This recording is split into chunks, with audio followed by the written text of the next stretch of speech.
गेली 70 वर्ष आमची मतं तुम्हाला चालतात तिथल्या काँग्रेसला आणि राष्ट्रवादीला, पण आम्हाला प्रतिनिधित्व नाही। बाळासाहेबांनी स्वतःचं राजकारण उभं केलं, सगळ्या समाजातल्या लोकांना उमेदवाऱ्या दिल्या।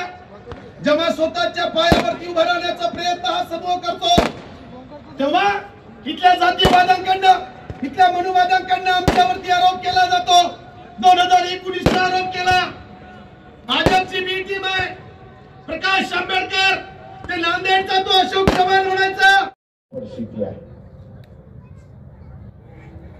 हे नुसते एका समाजाचे नाही, तर हे नात्या गोत्याचे आहेत, हे आपण सर्व लक्षात घ्या। हे सगळे मराठा समाजाचे आहेत,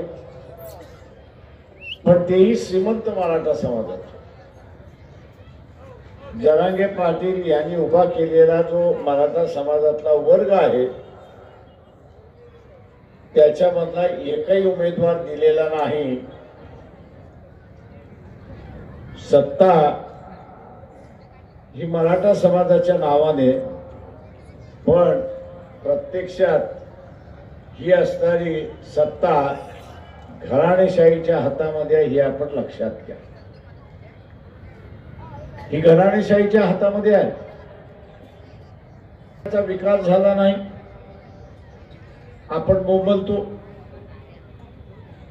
की मराठवाड्याचा विकास झाला पाहिजे। रेल्वेसाठी इथे लढा द्यावा लागला, मीटर गेज पासून ब्रॉड गेज करायला, पण ब्रॉड गेज झाली, पण ब्रॉड गेज सुद्धा सिंगल लाईन झाली, की डबल लाईन अजून झाली नाही, अशी असणारी परिस्थिती आहे।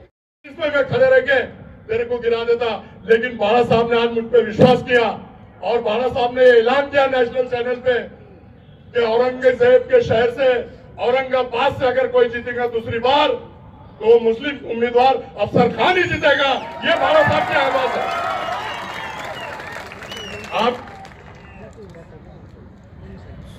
आज आप लोगों के सामने जैसे 2 बार उन लोगों ने झोली फैलाया और आप लोगों ने उनकी झोली भर दिया, तो आने वाली 13 तारीख को आप लोगों को गैस के बटन पे दबाकर इतनी जोर से बटन दबाओ कि ये बच्चा लोकसभा में जाए और जातिवादी शक्ति को उखाड़ कर फेंके, ऐसा मैं कहता हूं।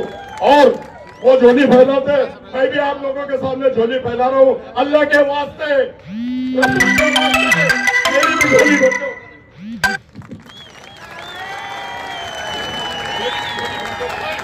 एक बार भर जाओ, एक बार भाई लोग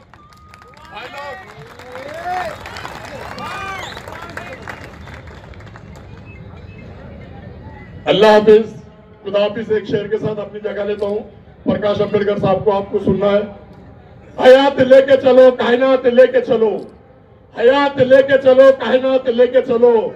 चलो तो जय भीम मुस्लिम, पूरा महाराष्ट्र और पूरा देश प्रकाश अंबेडकर साहब को साथ लेके चलो, साथ लेके चलो, साथ लेके चलो। अल्लाह हाफिज, खुदा हाफिज।